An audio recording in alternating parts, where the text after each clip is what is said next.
बिस्मिल्लाहिर्रहमानिर्रहीम। अस्सलामु अलैकुम वरहमतुल्लाहि वबरकातुहू। इसराइल का पहला वज़ीर आज़म बिन गुरियान था।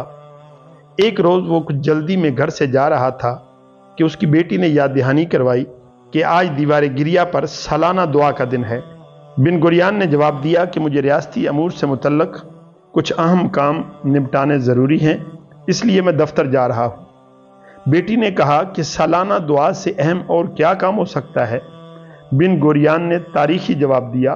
उसने कहा कि अगर सिर्फ दुआ से काम होते तो आज इसराइल निस्तो नाबूद हो चुका होता, क्योंकि तमाम अरब और मुसलमान हज के इतने बड़े इज्तिमा में हर साल इसराइल की तबाही और बर्बादी की लगातार दुआ मांगते हुए आ रहे हैं। लेकिन वजह क्या है?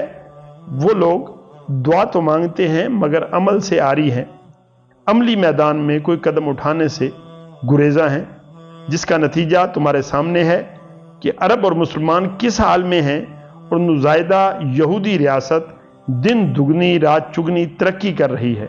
मैं रियासती अमूर तय करके शाम को दुआ में भी ज़रूर शामिल हो जाऊंगा।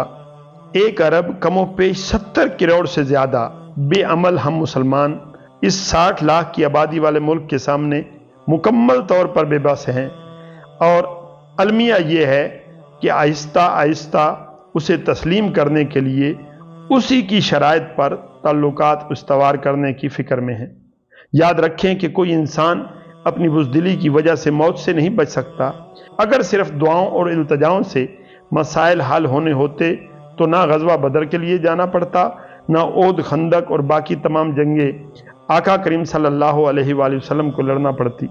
आज फिर फ़लस्तीन लहू लहू है और उम्मत मुस्लिमा बदकिस्मती से आज भी मैदान अमल में आने की बजाय दुआओं का विर्द कर रही है।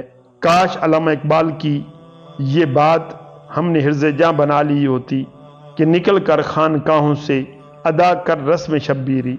आज की वीडियो में इतना ही। आइंदा वीडियो तक के लिए अल्लाह हाफिज़।